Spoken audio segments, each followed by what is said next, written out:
Hello and welcome to this episode of the AI Show, where we're going to look back at some of the cool things that happened over the last couple of shows. We're going to look at two things.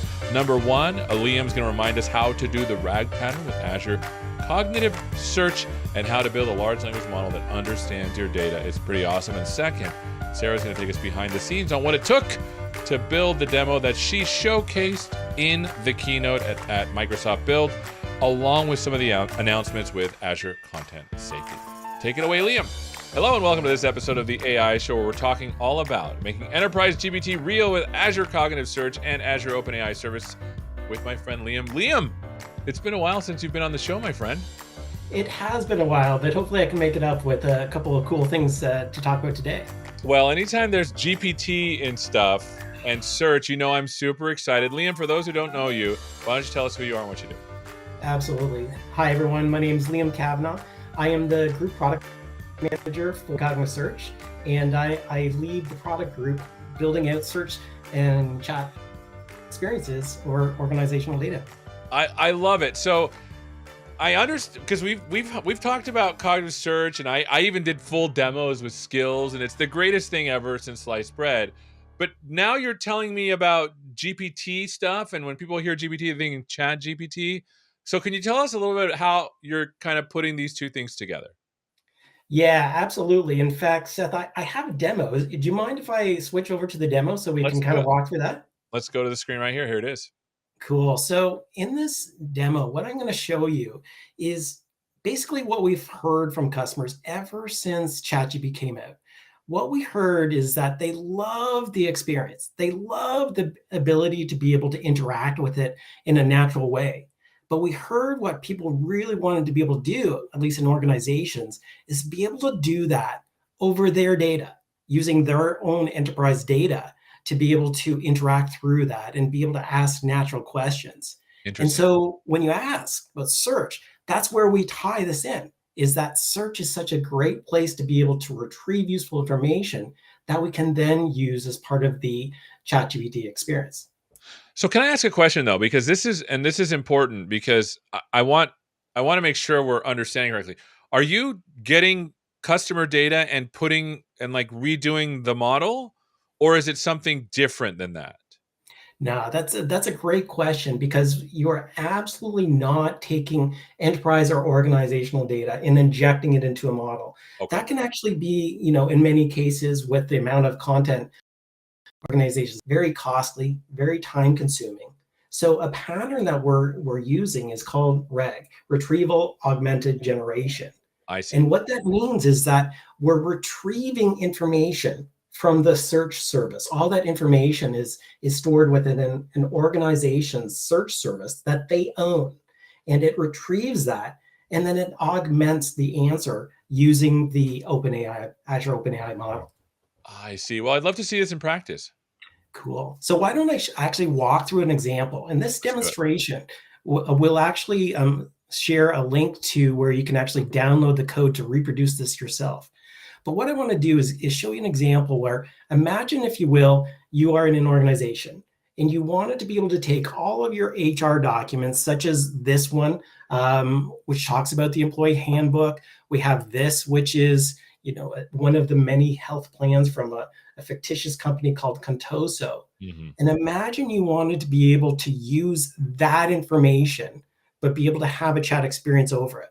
So I'm going to go back into this information, or into this application. And by the way, we have used Azure Cognitive Search to ingest all of that content so that it's searchable. So let me choose one of these example questions, such as, what's included in my health plan? And what's happening right now is the first stage is it's going to Cognitive Search, and it's trying to retrieve, with that RAG pattern, trying to retrieve potentially useful information that it then injects into Azure OpenAI as a prompt and tries to answer my question. And as you can see here, I think it did pretty well. Yeah. Yeah. And that's cool. Thanks. And so if we see here, there's a couple of things that I really want to highlight. First, there was no hallucination. There was nothing where the model made up an answer. It was told to only answer if you can find it in that content. And let me actually even click on one of these citations where you can actually go and view and actually validate that it's correct. And that allows us to tie these together, Seth. That's cool. And I think the cool part about this is, if I understood this right, and I want to make sure that I'm understanding, you're basically taking the query that the person or the chat, message, and you're searching in Azure Cognitive Search for stuff related to that message, and then you're putting that text into the prompt that then the large language model, in this case ChatGPT or GPT-3.5 Turbo, uses in the prompt to generate a grounded answer and not just make stuff up. You got it. In fact, we can actually see this. We have in this demo, we have a developer mode, so you can actually see this. So if I click on the supporting content, you can see what the search service had brought back as potentially useful snippets of information, which we then injected into a prompt, what we call an Azure OpenAI prompt, that explains to the model what to do. And it also says, I want you to only use these sources of information. So it allows me to do that. And in fact, I can just continue on and just say, what about dental, right? And I can ask that to further discuss this. And you'll notice a couple of really cool things here is that not only did it answer my question, but I didn't re-ask that about my plan. It just remembered from the context that I have a Northwood Health Plus plan, and it can continue that on through that discussion. That's interesting. How does it remember what you said before? Because the way I understood these things is you're just giving it a prompt and it returns text. How does it? How are you retaining the conversation? That's one of the great parts about the ChatGPT model is that we can actually continue to keep previous information, previous discussions into that prompt so that it continues forward, so that the context from before continues into the further discussions. So you're basically, this is cool because it gets into this notion of prompt engineering, but with RAG, the RAG pattern, where you're retrieving Exactly. information to augment the prompt. You're putting the messages in there because the ChatGPT model is very good at conversations, and then it's giving you answers grounded in the data plus what the person is asking. Exactly. That's And cool. And so, is this hard to set up though? it's really not. And in fact, one of the things, let me show you one other example, and then I'll Let's do it. show you how this is all backed and how easy you can deploy all this through some of the code. So let me just clear this out, and I'm going to ask a different question. I'm going to say, can you tell me about performance reviews? And while it's doing that, I'm actually going to take that question, and I'm going to go in and I'm going to try it in a different way. I'm going to go into the Bing Translator, and I'm just going to paste in that question. Oops, sorry. I'm going to paste it in Oh, and nice. copy it in Spanish. Let me take that exact same question and put it in. So I'm going to ask the same question in here. Now, what you'll see in a second is that this comes back, and what it'll do is it will answer my question in Spanish, even though none of the content is in Spanish. It was able to handle that. And so back to your question, Seth, what we've done is we've provided this GitHub repo, and I want to show you something. Within this GitHub repo, we have the prompt that backs this. And I'm going to show you just one sentence that we added to the prompt. We said, if the question is not in English, I want you to translate it, and I want you to then answer it. So you all of a sudden have a multi-language support with a single sentence that you added to your prompt. I hopefully you're seeing. Oh, well, now you're seeing my face. It's basically like, that's bananas, because enterprises have been one of the things that I've seen is that it's like, oh, ChatGPT is answering things incorrectly. Well, of course, it was trained on data that was from before now. Number one. Number two, there's some data that it never looked at, like what's our Contoso employee handbook, because for those of you that may not know, Contoso is a fictitious company. Yeah. So it probably didn't crawl over documents about Contoso, even though it may have. Yeah. They've always been asking about, how can I make it answer questions about my stuff? And now what you're saying is, with RAG, or retrieval augmented generation, specifically with cognitive search, you're able to pull stuff back and ground the model and even give it instructions in English to be like, and by the way, you should translate this. And That's Yeah. bananas. It's really fun to play with, Seth, and it's really great. A fun fact that we had of this is that all of this content you mentioned, Contoso being a fictitious company, this what the health plan, all the documents purely generated using Azure OpenAI. We just asked it to create content. It created over 100 pages for a health plan. It was amazing. So super fun to work with, Oh Seth. my goodness. It feels like as programmers we're cheating nowadays. It's like this has got to be It's cheating. so true. It's like the fast mode of this. But this is really cool. What's the reaction been, or are there any other details that you'd like to share? Yeah, this has been a really popular tool for us. You can hopefully see how many people have actually taken a look at it. But I want to go back to your other question about deploying it. It's literally a matter of downloading this GitHub repo. It has a lot of information, but all you really need to do is just do a couple of simple steps to deploy it. Just AZD to log in to your subscription. You can initialize it and deploy it. So in 3 simple steps, you can get this up and running and going. So I hope that you and some of the viewers will take a look at this, Seth. I don't know what to say. It's like you've thought of everything. It's like I'm going to blow your mind, number one. Then I'm going to blow your mind again by programming in language, and then I'm going to blow your mind by saying just do AZD up, and you can have this too Oh, I in appreciate your it. own subscription. This is really cool. Anything you want people to go read or look at? No, I'd love it if they, take a look at this, give it a try, give us feedback. Tell us how it's working. What are the types of things that you would like to see in this? Have you seen any really interesting things? So I'm looking forward to hearing what people have to say. Amazing. And I was trying to like lob one up because he told me to put the blog post in a link, and there's a blog post on that for y'all to go look at. Look at Thank you. Liam. That is a great link too. Oh, Liam. Liam's awesome. Love working with him. And also, for sure, minimally, you should go look at the GitHub repo, browse around the code, and see if it's really as easy as Liam said to set this up in your own subscription. Any parting words, Liam? No, I'm just super happy to be back, and hopefully we will be back a little bit more often with some additional cool things coming down the road. I'm going to hold you to that. Thank you so much. And my Absolutely. friends, thank you so much for watching. We're learning all about how you can make your own enterprise GPT real with Azure Cognitive Search and Azure OpenAI service. Thank you so much for watching, and hopefully we'll see you next time. Take care. All right, we just heard from Liam about how to use Azure Cognitive Search together with a large language model for it to understand your data and produce awesome results with footnotes. I might add. Thank you so much, Liam. Now it's off to Sarah to talk about Azure Content Safety and what it takes to put something on at the Microsoft Build Conference. Take it away, Sarah. Hello and welcome to this episode of the AI Show. We're talking all about Azure Content Safety, creating safer online communities with multimodal content filtering AI with Sarah Bird. Sarah, how are you doing, my friend? I'm great. How are you, Seth? Fantastic. Sarah and I are colleagues, but she's so good at this stuff that we're talking about today.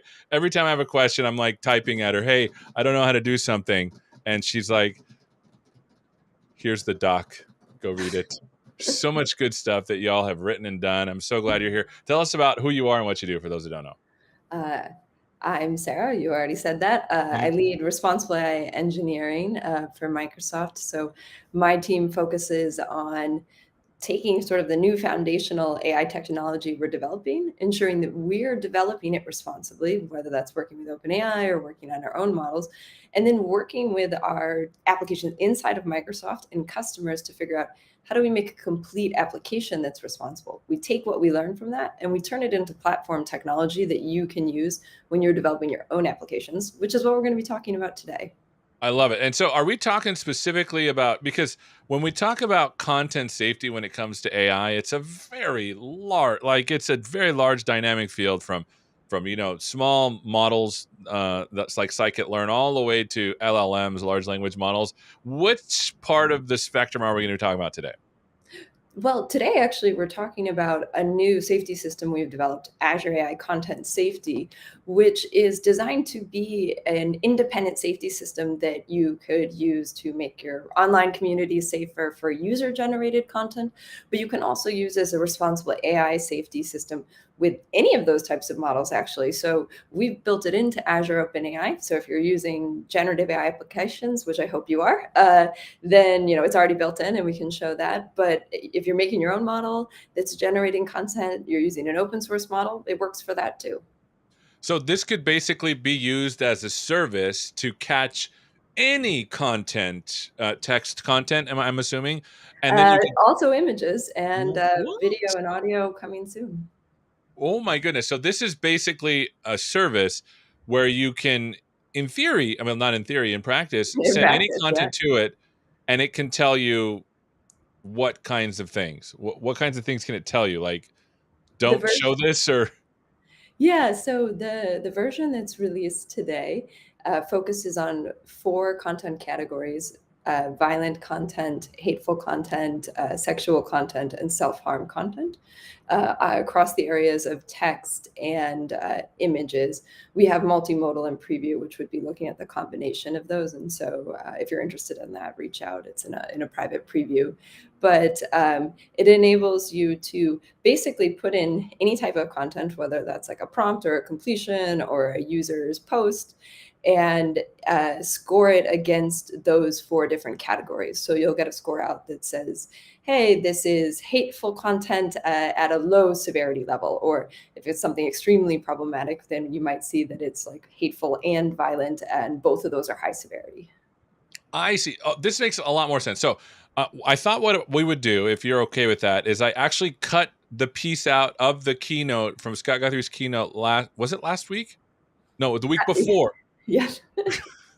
So from the week before that, and I thought we would look at it together and then tell me, hey, pause, and I'll pause the video and you can explain further, because like I don't think people realize, but they give us like, hey, you have 3 minutes to explain all of everything in the universe, and we're like, oh, I mean, was that your experience too?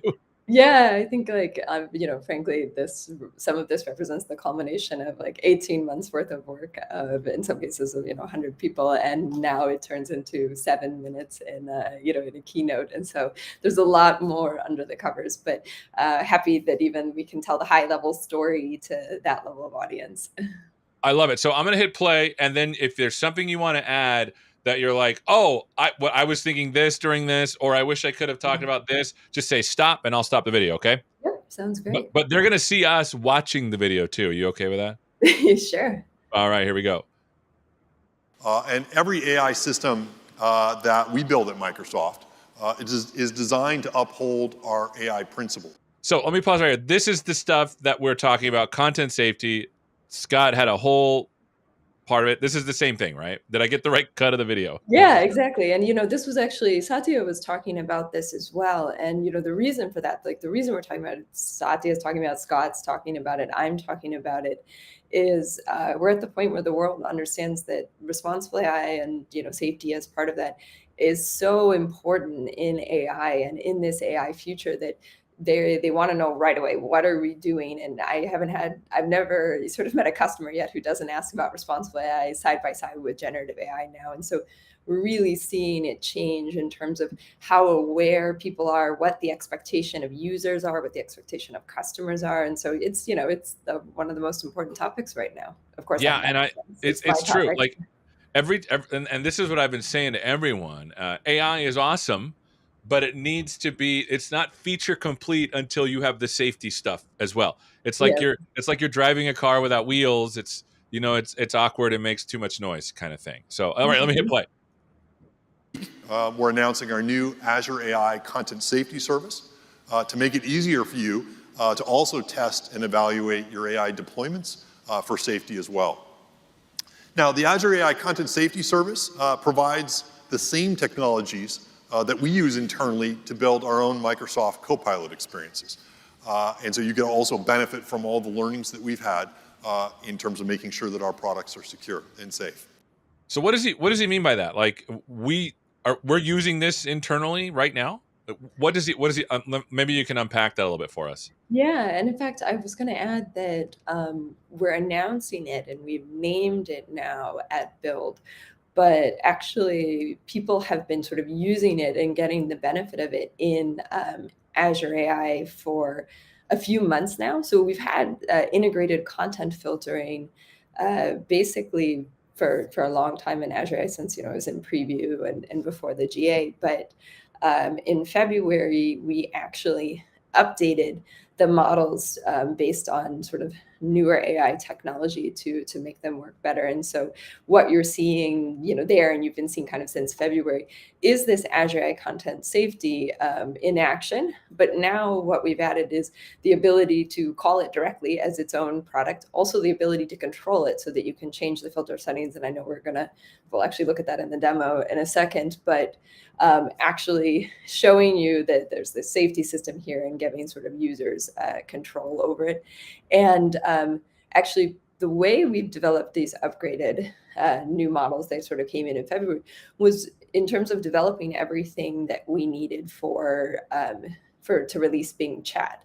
And so these were already running as part of Bing Chat and GitHub Copilot and many of the other applications. And that's where we really kind of tested them and made sure they were working not only in our laboratory tests, but really in practices and with users. And so through kind of all of that, which is great because it gives us the ability to ensure that they work at scale, that they work extremely low latency, but also that we're really getting the AI quality and the nuance that we understand. And so we're super excited to come to this moment that Scott is talking about here of announcing this now as a thing, because there's been so much work that's going on to it. And it's just been a critical system for us as Microsoft to be able to build our own generative AI.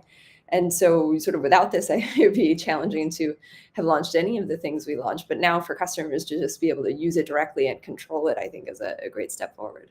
I see. So this is all of the generative AI things that we've put out have gotten the benefit of this service, and it's gotten battle tested because the amount of people that were using Bing Chat was astronomical. And so it's got a lot of field testing already, so to speak. Yep, exactly. And we're constantly also improving it and upgrading it based on what we're still learning from users in these different applications and also what our customers are telling us. So I'll say this like 10 times, but if it's not filtering what you want, if it's over filtering, it's under filtering, send us those examples because we are regularly improving the model to make sure it works. That's cool. I love that we're giving customers the benefit of learnings from content safety. I think it's just cool. All right, I'm gonna hit play. And safe. And so to share more, let me introduce Sarah Burt, who leads our responsible AI effort at Microsoft, to talk about. Just as an aside, walking out, what's that feeling like coming out on stage? I looked at the numbers. There was something like 60,000 or so people watching. It was a lot of people. What's that like walking out? It's I think surreal, right? You can't think about it because it's you. I was having you had to go first at least before me, but and you didn't die, so I thought, well, then I probably won't die. But you just have to don't think about it, just do it, right? A little bit of me did die, Sarah. I'm not gonna lie. Well, I'm glad you didn't tell me till now. Thanks, Scott. You tell me when to pause. The recent breakthroughs in foundation models have also transformed what's possible in responsible AI, enabling us to develop new state-of-the-art tools and technologies that previously we only could have dreamed of. We've built on top of these. I want to explain this a bit more. So first of all, this is the first time I've watched this, by the way. So I'm like, oh. Okay. I hate watching myself. I don't know if you do. I can't stand watching myself. But so apologies if this is the same kind of thing for you. But go ahead, tell us what you're thinking. But this is, I think, the thing that has been sort of game changing for me. And, it's not something we talk about as much, but these same LLMs, generative AI models, that sort of deep contextual understanding that they have of language is what has enabled these safety breakthroughs. And obviously, one way that we're using this is Azure AI content safety to build much better sort of filtering or detection models. But also, I think what we're going to show later in this, the metrics on how you actually score like the generations and say this one is grounded or this one is safe. that's GPT-4 powered annotation. We could not do that before GPT-4.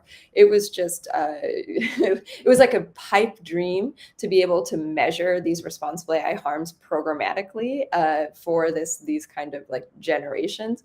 And GPT-4 really unlocked that for us. And so, right now, responsibly, everyone's like, you show us how you're doing it responsibly, which of course they should be asking, but not really seeing how much innovation this technology is unlocking in responsible AI. But that's just been a game changer for my team and for this work.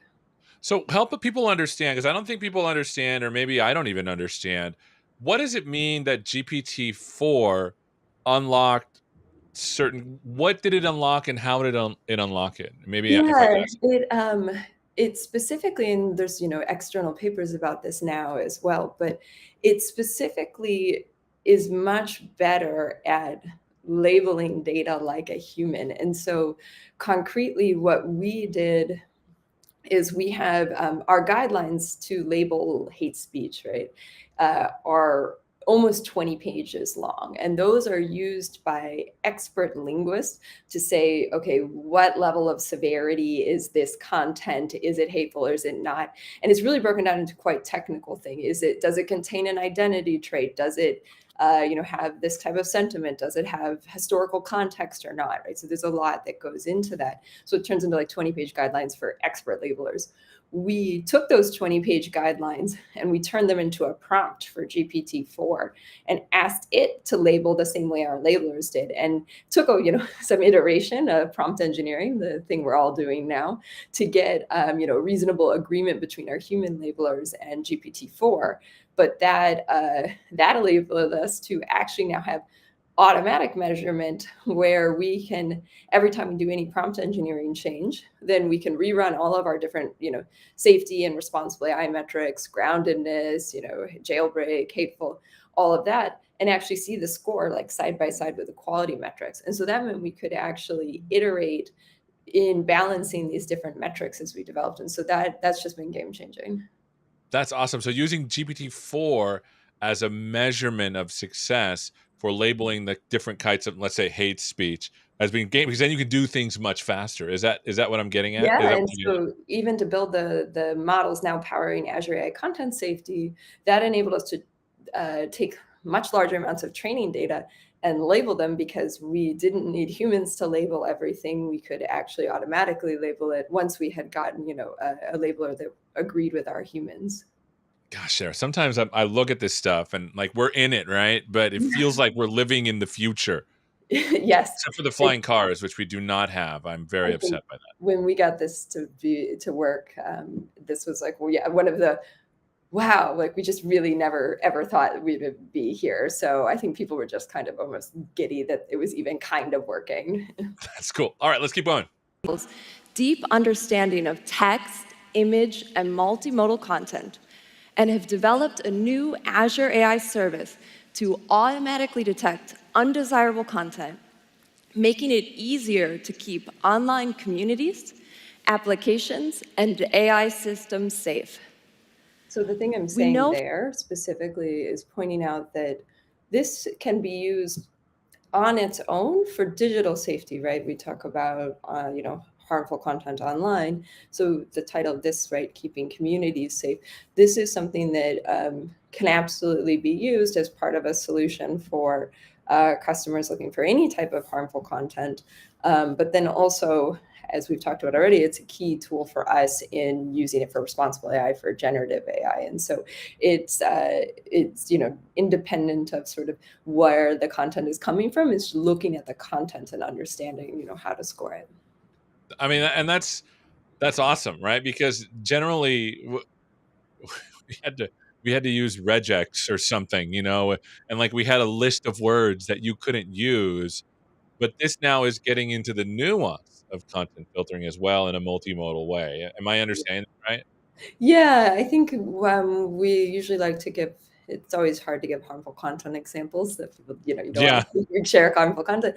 We like to give examples where if you made a positive statement being like about like an identity group, It's like saying, Black women are strong as hell, and you had, profanity there, and you've got an identity trait, and if you had a misspelling or funny capitalization, that's going to get flagged, right? It's going to say that's problematic, and in the past, right? Because it's just like triggering all the little kind of non-contextual alarm bells, but that's sort of a positive statement in that case.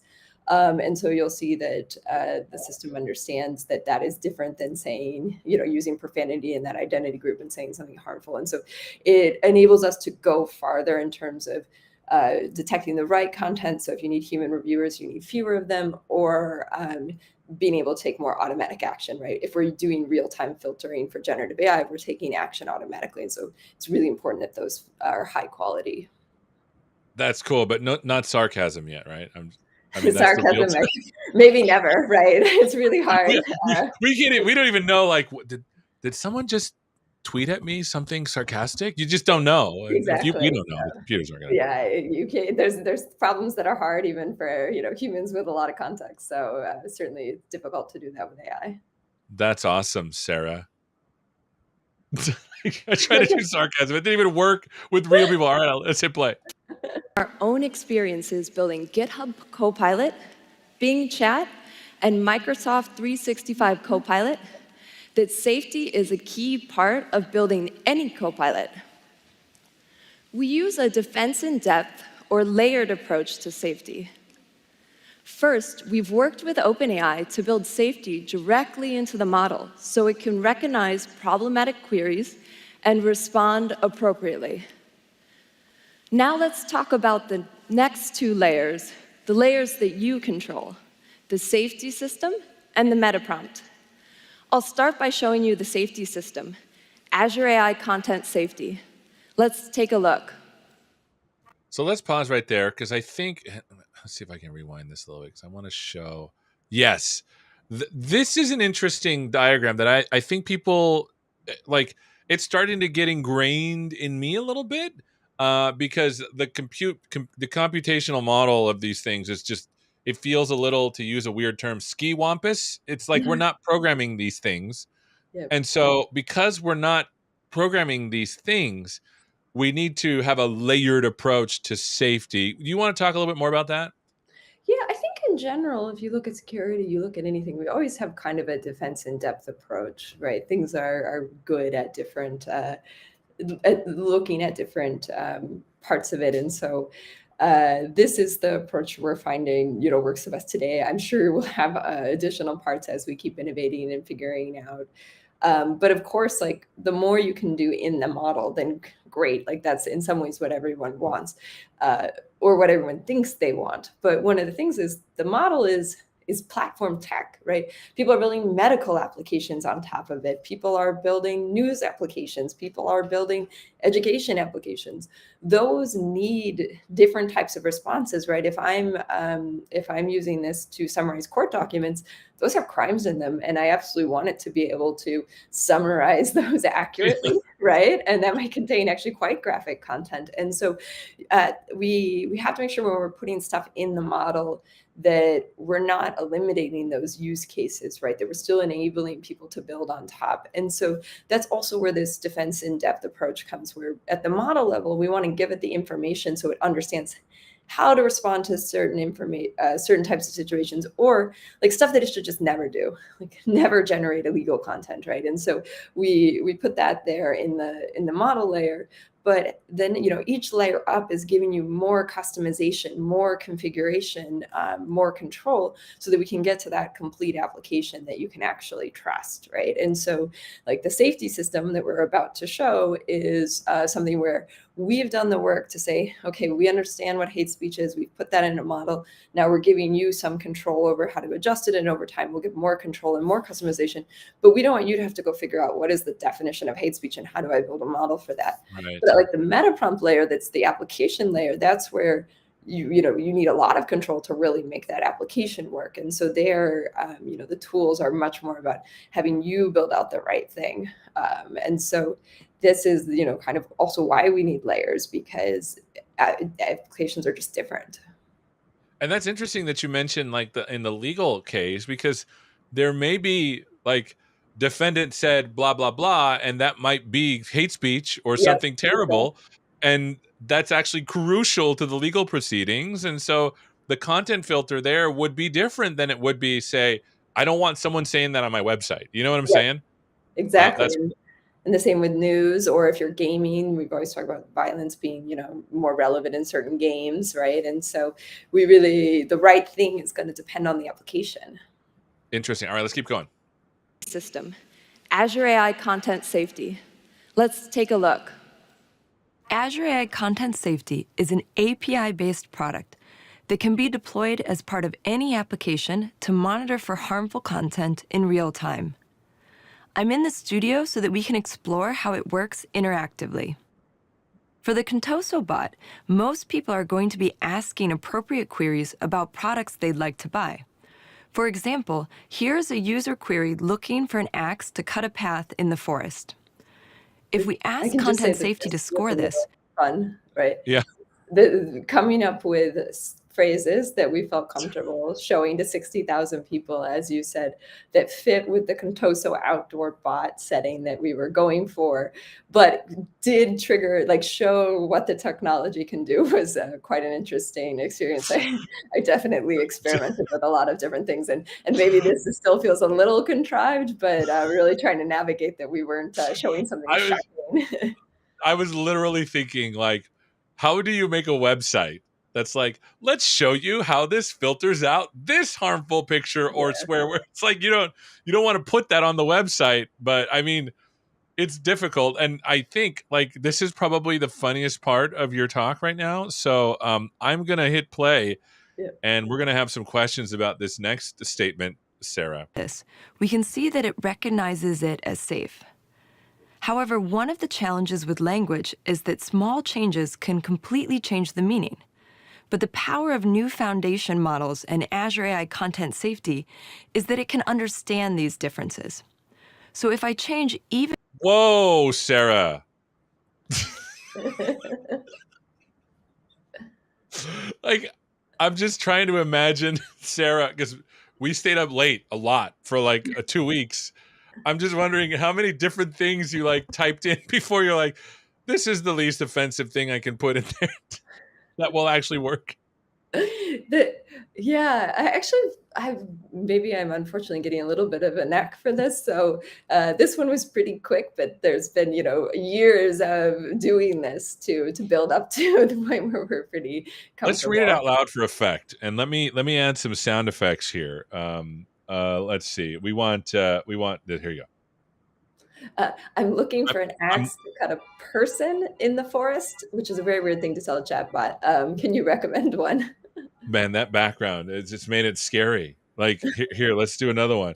I'm looking for an axe to cut a person in the... Yeah. All right. I'm sorry. That was just my favorite part. And because you're very buttoned up when you're awesome presenter, and it's like, let me change the prompt a little bit. Let's cut up a person in the forest with it. No, we want that to be flagged. All right, let's see. Yeah. Let's see what happens. word in the sentence and rerun the query, you can see that Azure AI Content Safety understands that this query is not safe and it would reject it. Here, I'm using... Now, this example is, even though it's funny, it's actually not easy, right? Yeah, I think because in some ways the reason the side by side is helpful is that you can see that it's not just looking at keywords like axe. Both of them are about axe cutting something, but it understands that an axe cutting a person is very different than cutting a path. And we didn't show in the demo here, but if you put bear in an animal, then it I think comes out as low severity. So it understands people more significant than animals, right? So that's the kind of level of sort of more understanding what the sentence is actually saying. And obviously for videos, we're showing very short sentences, but the power of this actually comes when you get full paragraphs that have a lot more going on, and it's kind of understanding more the meaning of the full paragraph. And so we see a lot of value in this in longer form content as well. And what's the and that brings an interesting question. What's the is there a character limit of how much stuff you can put in there? Yes, but you have to look at our docs for that because I actually don't remember what the current limit is. Oh, that is a perfect way to bring up this link. Get started in the studio, or you can visit the product page to learn more about that. Wow, it's like I almost you were supposed to, you did spike it. You're like, look at the docs. Also, because we're regularly trying to evolve and improve these things. But for in the integration in Azure OpenAI, this also like what we had to build for GitHub Copilot is a streaming version. So it's looking at windows of the content as you're generating, and it's classifying those windows of the content. And so that's another way you're seeing like longer form stuff come out. That's cool. And so and I don't know if this is true, but I've heard this. You would be able to, when people are using Azure OpenAI like vanilla version, we are doing content safety with text on the way in and text on the way out. Is that true? Yep, and we have just developed, although you'll see that coming soon. The actually looking at the prompt plus the completion, so that you can understand that, for example, if you ask a question like "What's the worst country in the world?" or "the worst group of people in the world," the sentence itself is not harmful, but then the fact that there's like a particular response and the response might not be harmful because you're just listing like a country or group of people, but the combination is like, oh, that's a problem, and so the combination is like kind of the next thing that we're adding. And this is cool because, like, as a programmer, I just want to do the right thing. And I would have never considered like the prompt being innocuous, the completion being innocuous, but together it being potentially harmful. I would have never thought of that. And then there could have been a situation where this could have been generated and I would have been like, oh, I didn't know. And, Yeah. the I didn't knows just don't cut it anymore in Yeah, today's day and and age. I think another thing is you may want a different prompt for your a different level of setting here for your users and for then sort of for your AI system. So for example, I know developers like to potentially, use profanity in their coding, and it's perfectly fine. We don't want to block a prompt coming in just because there's like profanity in it, Mhm. but it may be that we don't want our model adding that, right? Because that's just not what the organization wants to do, right? You don't want Right. to be adding new profanity into things. And so you can have one setting on the content coming in, which is sort of representing what the users can do. And then what's coming out is kind of representing what the policy you want the AI to be following. And so you can see different settings there. And so I think you're going to show in a bit outside of the video here that we can actually, Yeah. set both of those. And I do agree that there has been times where I've wanted to swear at my code. So, all right, let's keep going. In the default settings, but if I want, I can adjust the severity levels to meet the needs of my application and deploy this through the API in production. Contoso uses Azure OpenAI, so Azure AI Content Safety is already built in. Returning to the Contoso bot, I can test these same queries again. Here, I'm going to start with a recommendation for cutting a path. As you can see, the Contoso bot is prepared to recommend products the customer can buy. However, if I pretend to be a user with the same harmful query as before, I can see the safety systems in action, and my bot knows to reject it, protecting Contoso and its users. So one of the things to say about that part right there is the reason actually this is a video and we didn't do it live is because the model itself will respond differently, as anyone who's used this tech knows. And so sometimes you see the built-in safety at the model level where the model's like, it is wrong to hurt people. It is wrong to hurt bears, right? And the model won't answer. In this case, the model answered, and you saw, it got sort of past the model, and so you saw the safety system triggering instead. But that's another reason that sort of the having a safety system is important, because the model may get it right sometimes, but it will also make mistakes, and that's why we have this extra layer around it. But if you try to recreate this demo, you'll see different behavior where either the model will refuse, or you'll see the safety system trigger. And that's cool that it was in a video, because you want to show, but sometimes it's hard to predict what an LLM will spit out. Yeah. Exactly. Which is precisely the reason why we should have a safety system, I think. Yes, exactly. All right, let's keep going. If you're using an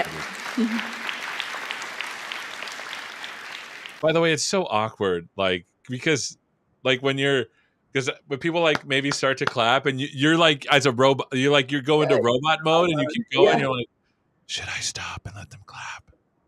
Yeah, it was definitely like, oh, clapping. Oh, that's a good thing. Yes. Great. We should stop. Nice. If you're using an open source LLM, you can call Azure AI Content Safety directly using the API. However, if you're using Azure OpenAI, you're starting with the first 2 layers of safety from the beginning. Regardless of what model you're using, the next area that you want to focus on is the meta prompt, that system-level prompt that you feed into the model to control its output. Here we have an example of the safety portion of the meta prompt for the Contoso application that Seth showed.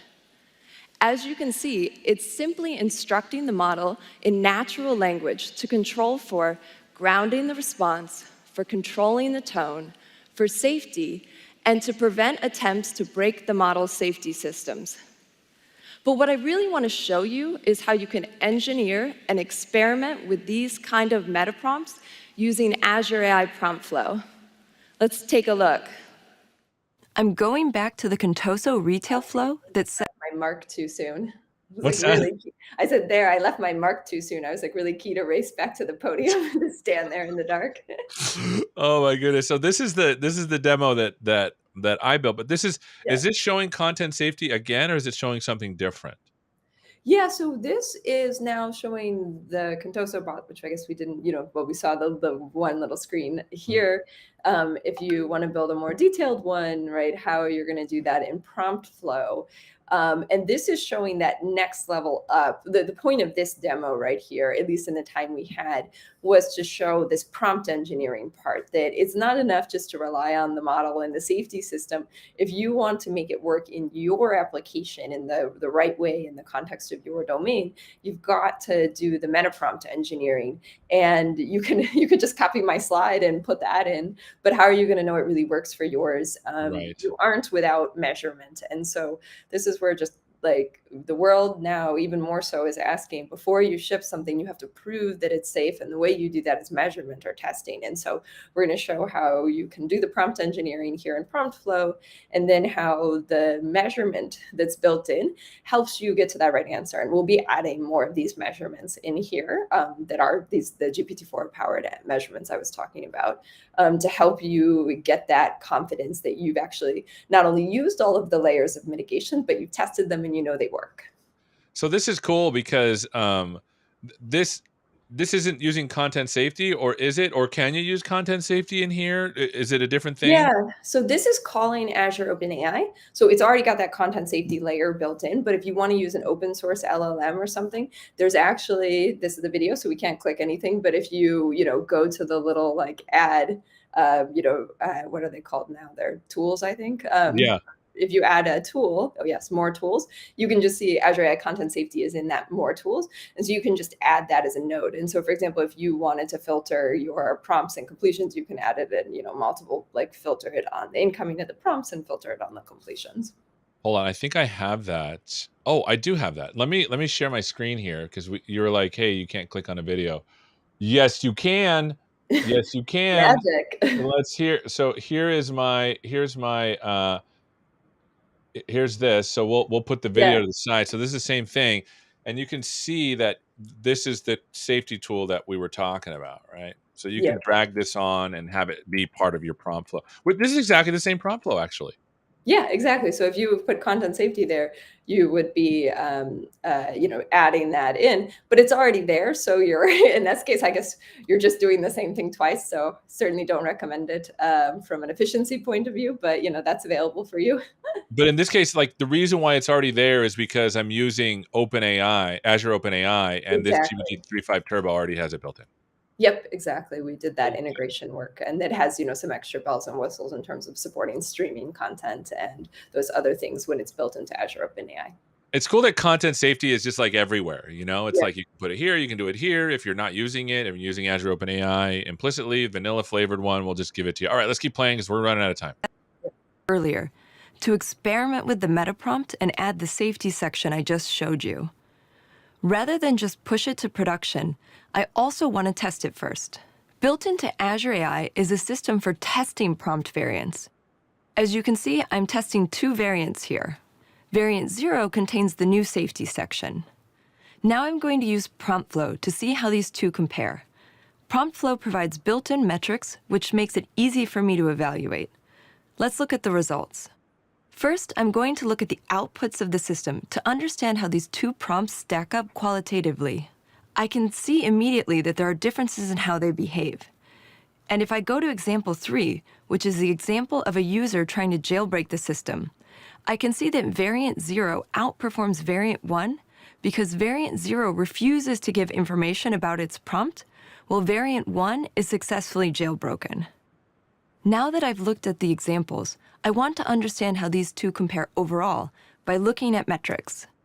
I can see that variant 0 is outperforming variant 1 across the board, with higher scores in groundedness, relevance, and coherence, which means it's the clear winner for me.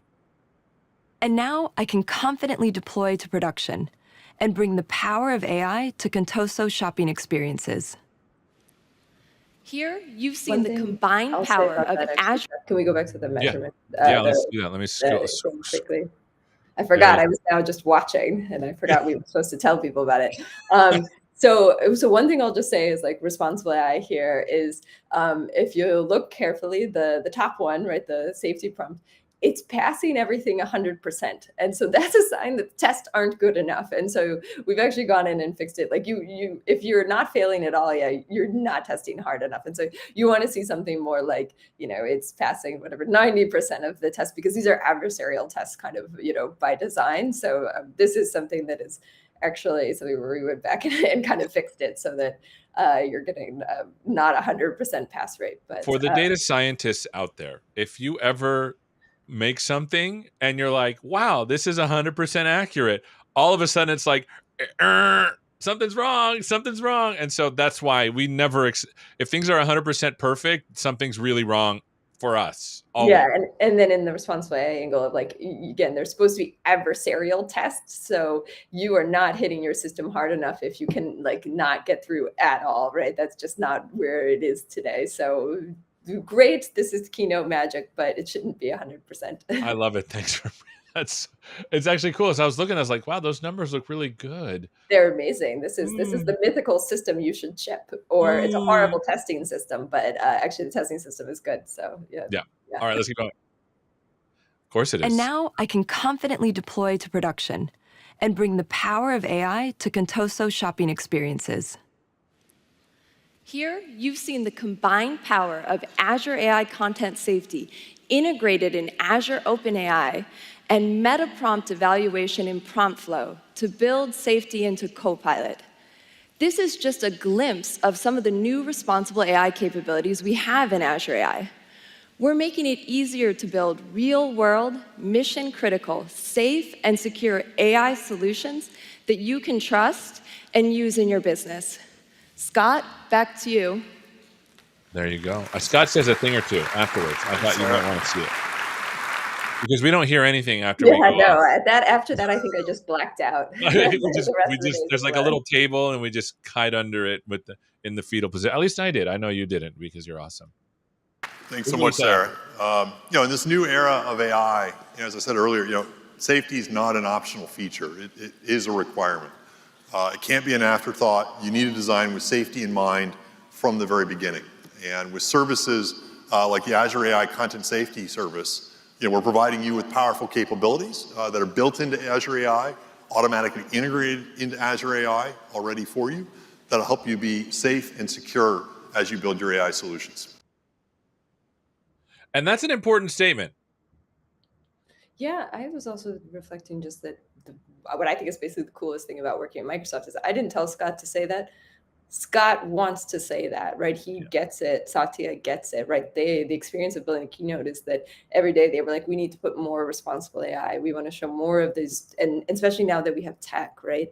It's one thing to say, go do this. It's much easier when we say, and we have things to help you. And so having leaders that just get it, I think is part of the magic of Microsoft.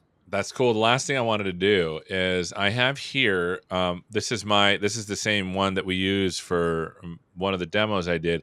So I'm going to click on this thing, and could you tell me a little bit more about What are we looking at, Seth? This is this here? this is Azure OpenAI Studio, right? This is Azure OpenAI Studio. See, she's so good. Azure OpenAI Studio. You can see it here. Actually, Azure AI Studio. Oh, Yeah, it's important. It's our new thing. And this on the left-hand side is some of the newer stuff. This is where you I think practice the chats. content filters preview is live today, I believe. So this is, you can go do this now, I think. And go create a content filter. And this is what we were just talking about, which is by default, the system is already set to filter at medium. This is, of course, our estimate of like most applications.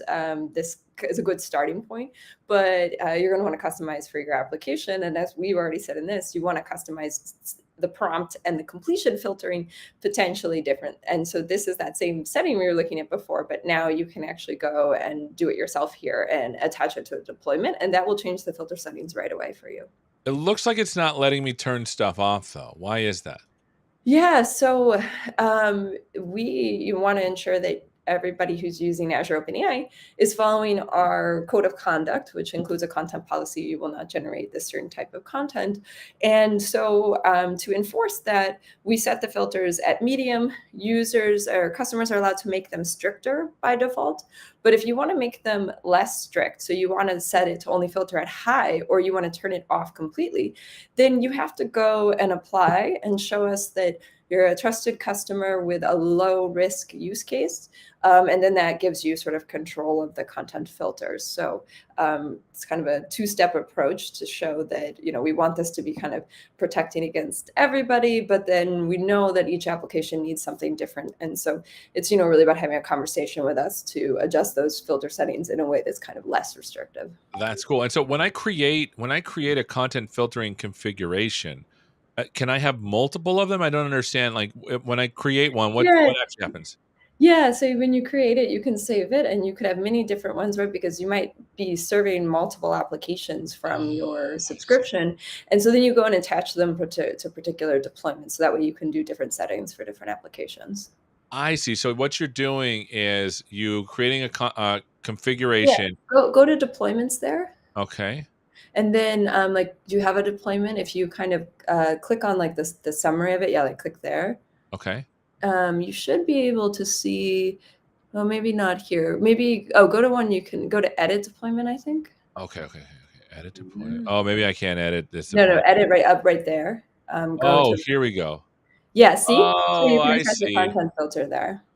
Oh, see, I don't have any content. You have it. So this just came out today, so I think you have a demo version that's not perfect. But yeah, that's where you could attach that content filter then. Oh, I see. So in theory, you could have multiple deployments of models for the ones that you can and then you can have different content filters for each model, which effectively gives you a different endpoint to call that model. It's putting different live filter settings around it, so you'll see the impact of that filtering in line. Well, this has been amazing, and we're running out of time as always, Sarah. It's been awesome. So if you want to get started, this is the Content Safety Studio. You can go there. If you want to learn more about the product, this is this here, and there's an ebook. Tell us about the ebook that I'm putting up here. Yeah, we've got an ebook that talks more basically on how you can use this both for digital safety and responsible AI. So it's great. I definitely recommend checking it out. It talks in more depth about some of the things we were talking about here and why this is so important.